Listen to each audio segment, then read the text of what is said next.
आज शुरू होगी प्रधानमंत्री पद पर नरेंद्र मोदी की ताजपोशी की प्रक्रिया। मोदी को नेता चुनने के लिए दोपहर 12 बजे बीजेपी संसदीय दल की बैठक। संसद के केंद्रीय कक्ष में होगी बीजेपी संसदीय दल की बैठक। बीजेपी ने सभी सांसदों को सुबह 11:30 बजे बुलाया। मोदी के नाम पर बीजेपी संसदीय दल की मुहर के बाद एनडीए की बैठक। एनडीए सांसद भी औपचारिक तौर पर मोदी को चुनेंगे नेता। दोनों बैठकों के बाद राष्ट्रपति के सामने एनडीए पेश करेगा सरकार बनाने का दावा। दोपहर 2:30 बजे राष्ट्रपति से मिलेंगे एनडीए के नेता। एनडीए नेताओं के बाद नरेंद्र मोदी करेंगे राष्ट्रपति से मुलाकात। दोपहर 3:15 बजे होगी प्रणब मुखर्जी से मोदी की मुलाकात।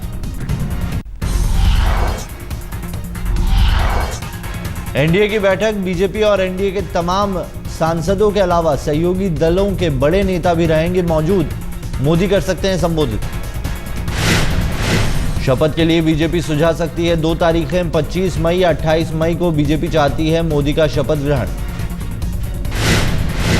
25 मई की शाम 6:15 का वक्त बीजेपी की पहली प्राथमिकता। बीजेपी ने शुरू की तैयारी। सरकार बनाने का दावा पेश करने से पहले मोदी की ड्रीम टीम के लिए महामंथन। गुजरात भवन में दिन भर चला मुलाकातों का सिलसिला। कैबिनेट मंत्री को लेकर राजनाथ, अरुण जेटली, नितिन गडकरी, सुषमा स्वराज के नामों पर अटकलें। मुख्तार अब्बास नकवी, स्मृति ईरानी के भी नाम।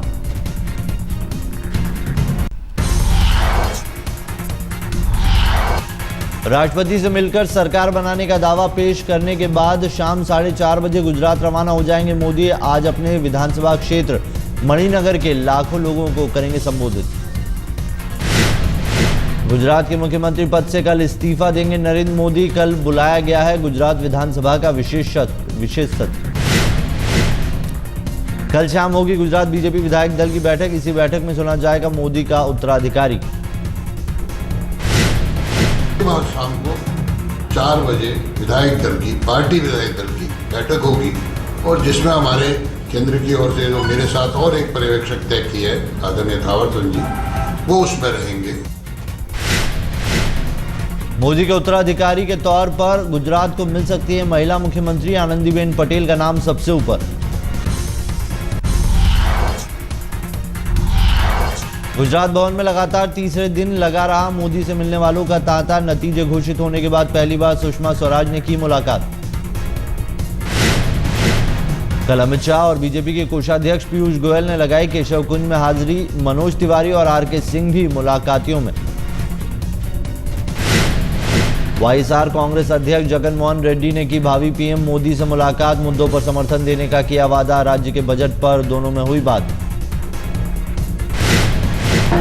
Andhra Pradesh state needs him. We want our Prime Minister to be proactive.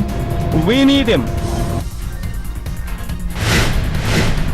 Rajnath के घर भी कल दिन भर रही गहमा गहमी। शाहनवाज, कटियार, कल्याण समेत तमाम नेताओं की मुलाकात।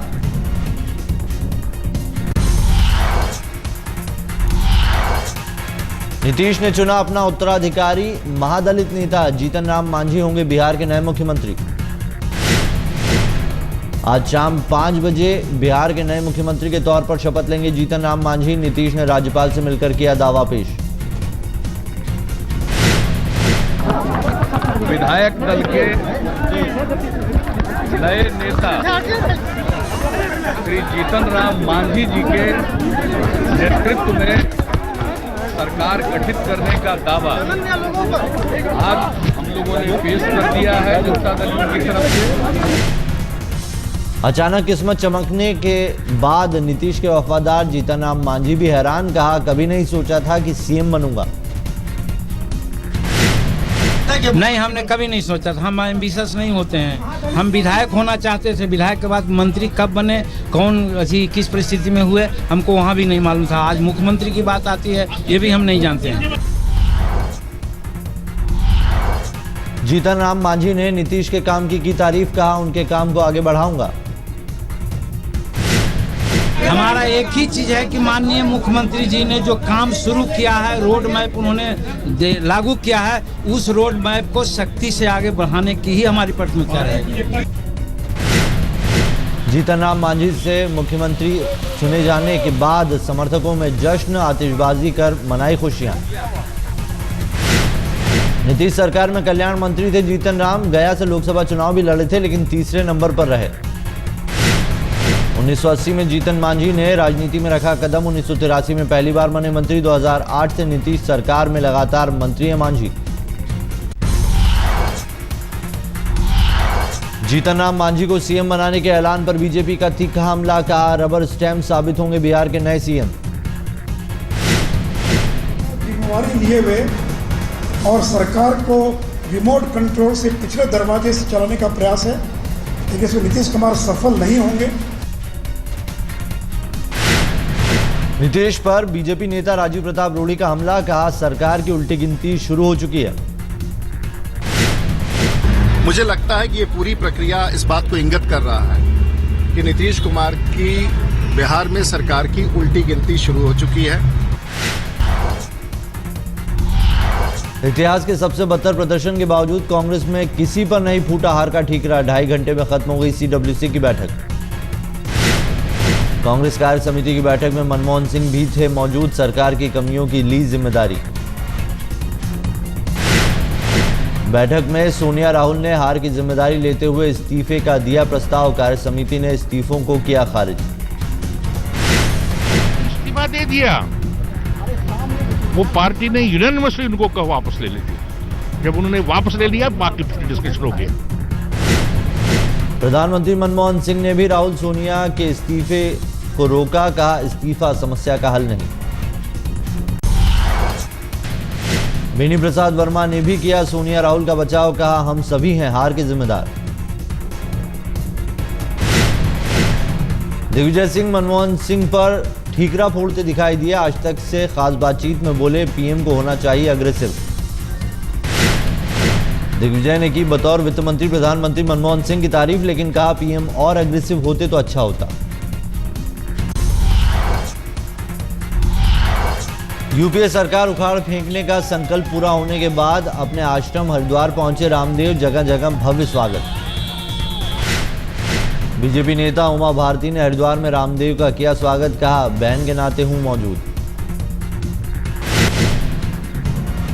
9 महीने बाद अपने आश्रम में लौटे हैं बाबा रामदेव, हरिद्वार रवाना होने से पहले राजघाट पर बापू की समाधि पर चढ़ाए श्रद्धा सुमन।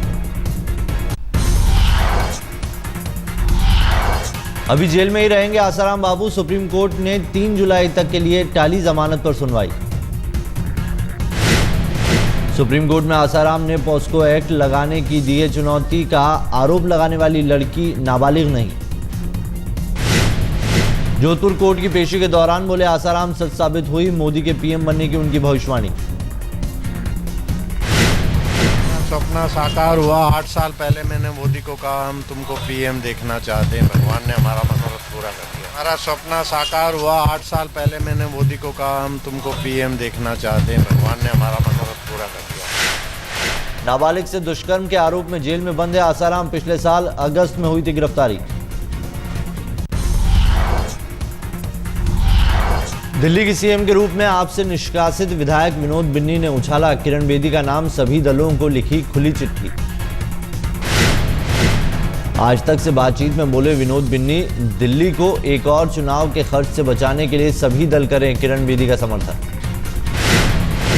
उत्तराखंड में सियासी उठापटक, कैबिनेट मंत्री अमृता राव को बर्खास्त कर निर्दलीय विधायक दिनेश धन्ने को बनाया गया मंत्री। नारायण दत्त तिवारी ने उज्ज्वला शर्मा के साथ शादी को दिया कानूनी रूप, विवाह का कराया पंजीकरण। तिवारी ने लंबी कानूनी लड़ाई के बाद उज्ज्वला के बेटे रोहित शेखर को पुत्र के रूप में स्वीकार किया था, 14 मई को उज्ज्वला से की शादी। गोपाल कांडा को दोबारा जाना पड़ सकता है जेल, दिल्ली पुलिस ने बेल को दी कोर्ट में चुनौती। कांडा ने बीवी की मानसिक बीमारी के इलाज के नाम पर ली थी जमानत, पुलिस के मुताबिक बेल के लिए कांडा ने बीवी के इलाज का फर्जी दस्तावेज किया है जमा। कांडा पर एयर होस्टेस गीतिका को खुदकुशी के लिए उकसाने का आरोप, सितंबर 2012 में गीतिका ने की थी खुदकुशी। कश्मीर बड़गाम जिले में आतंकवादियों के साथ फौज की जबरदस्त मुठभेड़, 1 जवान शहीद 3 जख्मी। आतंकियों के छिपे होने की सूचना पर कोसरमुला गांव में सर्च ऑपरेशन के लिए पहुंची थी सेना। फौज से घिरने के बाद आतंकियों ने बरसाई गोली।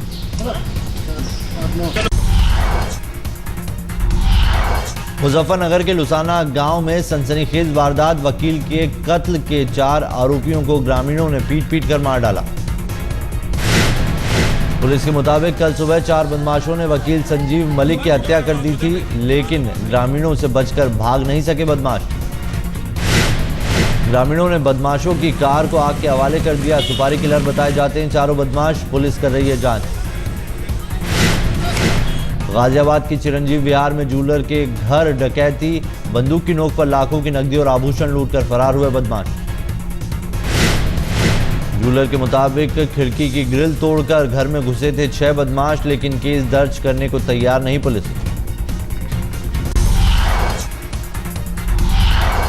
एक से ज्यादा दिन रखने के मामले में कॉमर्स मंत्रालय से प्रियंका ने मानी गलती। सुब्रमण्यम स्वामी ने की थी शिकायत। नई सरकार आने से पहले ही आम लोगों के लिए अच्छी खबर। आईसीआईसीआई बैंक ने होम लोन पर ब्याज दर में की कटौती। आईसीआईसीआई बैंक ने 0.10% घटाया ब्याज दर। सरकारी bank state bank of India से की बराबरी। फिक्की ने मोदी सरकार से लगाई बड़ी आस। सिद्धार्थ बिड़ला बोले नई सरकार रोजगार बढ़ाने के लिए लेकर आए रोड मैप। फिक्की अध्यक्ष सिद्धार्थ बिड़ला बोले नई सरकार हर फैसले बिना देर किए ले तो होगा अच्छा। आईपीएल में दिल्ली डेयरडेविल्स की एक और हार। किंग्स 11 पंजाब ने 6 विकेट से दी मात। दिल्ली ने बनाए थे 7 विकेट पर 164 रन। पंजाब ने 2 गेंद रहते ही हासिल कर लिया लक्ष्य। पंजाब से मनन वोहरा और अक्षर पटेल ने खेली मैच जिताऊ पारी। दोनों ने बनाए 42 रन। दिल्ली से पीटरसन की 49 रनों की पारी गई बेकार। दिनेश कार्तिक ने भी बनाए थे 69 रन। 12 मैचों में सिर्फ 2 जीतकर अंक तालिका में फिसड्डी है दिल्ली। 11 मैच में 9 जीत से पंजाब है टॉप पर।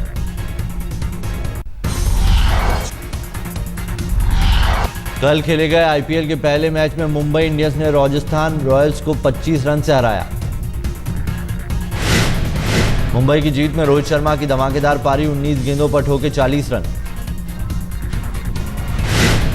मुंबई की तरफ से हसी ने खेली 39 गेंदों पर 56 रनों की पारी। सिमंस ने भी ठोके 62 रन। बिहार क्रिकेट एसोसिएशन के सचिव आदित्य वर्मा ने नरेंद्र मोदी को लिखी चिट्ठी। बिहार के क्रिकेटरों से भेदभाव की शिकायत। 2008 के इंग्लैंड दौरे पर ब्रैंडन मैकलम को मिला था फिक्सिंग का ऑफर। ब्रिटिश अखबार का दावा।